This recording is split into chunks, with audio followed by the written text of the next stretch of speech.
Next example, n small drops of Mercury each of radius r।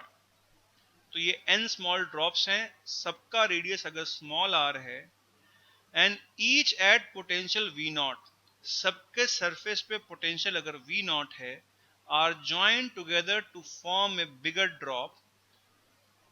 इन सबको मिला के we form a bigger drop of mercury of radius let us say capital R। Find the potential of the bigger drop, हमें इस bigger drop के surface पे निकालना है potential. इस सवाल को कैसे करेंगे? पहली चीज तो, अगर स्मॉलर ड्रॉप का कुछ पोटेंशियल है V not, it means that her drop के ऊपर कुछ ना कुछ चार्ज होगा। तो लेट अस से एक ड्रॉप को देखते हैं, इस ड्रॉप का अगर रेडियस स्मॉल r है तो इसका potential will be given by के क्यू, जहां पे क्यू इस स्मॉलर ड्रॉप के ऊपर चार्ज है, डिवाइडेड बाई इसका रेडियस। अब ऐसी अगर n ड्रॉप्स को मिलाया जाए तो दो चीजें कंजर्व रहेंगी। एक तो कंजर्व रहेगा charge, the charge on the bigger sphere will simply be equal to n into q. एक ड्रॉप के ऊपर चार्ज Q था तो n ड्रॉप्स के ऊपर टोटल चार्ज NQ आ जाएगा, और क्योंकि मरकुरी कंडक्टर है, सारा का सारा चार्ज इस मरकुरी के सरफेस पे ही रहेगा, and that charge will be given by NQ। Further एक और चीज जो कंजर्व रहेगी वो वॉल्यूम है। इनिशियली जो इन सारे ड्रॉप्स का टोटल वॉल्यूम है, वही वॉल्यूम इस बिगर ड्रॉप के वॉल्यूम के बराबर भी होगा। सो इनिशियल वॉल्यूम एक ड्रॉप का 4/3 पाई r क्यूब के बराबर था।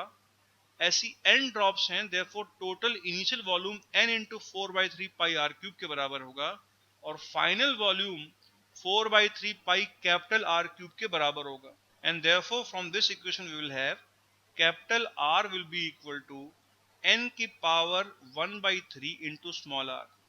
फाइनली इस बिगर ड्रॉप के ऊपर जो टोटल चार्ज आया वो NQ आया, इसका रेडियस अगर R है तो इसका potential will be given by K into NQ। NQ इसका टोटल चार्ज है, divide by capital R। Putting the value of R from here, we will get V equals to NQ R upon N की power 1/3 into R। Solve करने पे we will have KQ by small r into N की power 2/3, और KQ by small r he V naught के बराबर है, and therefore we can say the final potential will be equal to V naught into N की power 2/3। इसका जो potential होगा वो बराबर V naught into N की पावर 2/3 होगा।